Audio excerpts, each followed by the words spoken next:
आज एक महत्वपूर्ण बैठक अपने आदरणीय प्रदेश अध्यक्ष श्रीमान बाबूलाल मरांडी जी के नेतृत्व में संपन्न हुई है। चुनाव जीतने के बाद राजधानी रांची स्थित प्रदेश भाजपा कार्यालय में भाजपा प्रदेश अध्यक्ष की अध्यक्षता में जिला अध्यक्ष और जिला प्रभारीगण की बैठक आयोजित हुई। इस बैठक में आगामी झारखंड विधानसभा चुनाव को लेकर किए जा रही तैयारी के तहत भाजपा प्रदेश के आने वाले दिनों के कार्यक्रमों के विषय पर विशेष रूप से चर्चा हुई। बैठक के उपरांत नेता प्रतिपक्ष ने कहा कि बैठक में ये फैसला दिया गया कि सभी विधानसभा सीटों पर विजय संकल्प रैली का आयोजन किया जाएगा, जिसमें कार्यकर्ताओं को सम्मानित भी किया जाएगा। वहीं आने वाले 20 जुलाई को एक प्रदेश स्तर जिसमें पूरे प्रदेश से कार्यकर्ता आएंगे और विधानसभा में जीत की रणनीति बनाई जाएगी। आज एक महत्वपूर्ण बैठक अपने आदरणीय प्रदेश अध्यक्ष श्रीमान बाबूलाल मरांडी जी के नेतृत्व में संपन्न हुई है। चुनाव जीतने के बाद लोकसभा के पहली बार जिले के अध्यक्ष और जिले के प्रभारियों की बैठक हुई और 2-3 समितियां जो हम लोग ने बनाया है अगले विधानसभा के चुनाव के लिए, उन समिति के सदस्यों के साथ बैठक हुई। कुल मिलाकर के अगले 100 दिन विधानसभा की शेष है और इसे 100 दिनों में कैसे भारतीय जनता पार्टी को एक्ट करना है, उसके लिए रणनीति जो हम लोगों की माननीय अपने प्रभारी श्रीमान शिवराज सिंह चौहान जी और हेमंत बिश्व शर्मा जैसा प्रभारी के नेतृत्व में बना है, उसको लेकर के हम आगे बढ़ रहे हैं। कुल मिलाकर के इस राज्य के अंदर जो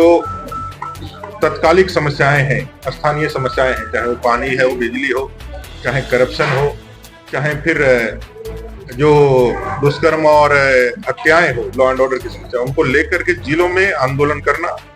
और साथ ही साथ जो हम लोगों ने तय किया था, आदरणीय अध्यक्ष जी ने पहले प्रेस कॉन्फ्रेंस करके बताया था कि हम जो 9 लोकसभा जीते हैं और जहां हम नहीं जीत पाए हैं, ऐसे लोकसभा सभी 14 लोकसभा में विधानसभा स्तर पर एक अभिनंदन सह विजय संकल्प सभा करना है। वो विजय संकल्प सभा आने वाले विधानसभा के चुनाव के निमित्त यह लेकर के आज की बैठक हुई है और 6 जुलाई से लेकर के 15 जुलाई तक यह कार्यक्रम चलने वाला है, जब संसद का सत्र बंद रहेगा। एक बड़ा विषय जो सामने आया है वो बहुत गंभीर भी विषय है, जैसे डेमोग्राफी चेंज की हम लोग बातें करते हैं, उसमें कैसे मतदाता सूची को लोगों ने प्रयोग किया है। राजमहल से अपने विधायक है माननीय अनंत ओझा जी, उन्होंने इसको लिखित किया है कि किस तरह से उस राजमहल विधानसभा क्षेत्र में उनके विधानसभा में 50,000 वोटर बढ़ गए और वहीं 19,000 वोटर कटे हैं। तो ये 50,000 वोटर बढ़ने का जो आंकड़ा है, और भी जो अलग अलग ऐसे डेमोग्राफी जहां जहां से चेंज हो रही, चाहे पाकुड़ में 70,000 वोटर का बढ़ना हो,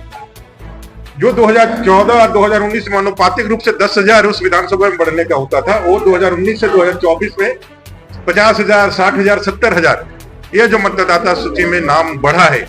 और जैसा आपने देखा होगा, गुमला में जैसे ही चुनाव संपन्न हुआ, आपको पता होगा कि भाई जिस गांव में एक भी मुस्लिम मतदाता नहीं है, उस गांव में मुस्लिम मतदाता वोट करने के लिए उसका चुनाव जो है मतदाता सूची में आया, ग्रामीणों ने विरोध किया, अखबारों में आया और वो भाग के निकल गया, किसी तरह से बचा करके निकल गया। तो ये सारी चीजों पे एक कमेटी, हमारी मतदाता पुनरीक्षण कमेटी बनी है, वो भी कर रहे हैं हम लोगों ने। आज हमारे यहाँ के प्रतिनिधि मंडल आज यहाँ अपने चुनाव आयुक्त को एक ज्ञापन भी सौंपने वाले हैं। तो कुल मिलाकर के यह जो एक षड्यंत्रपूर्ण कार्रवाई एक चल रही है मतदाता सूची में, जो कपटपूर्ण भी है और जिसमें कहीं ना कहीं सरकार जो है उसमें भूमिका का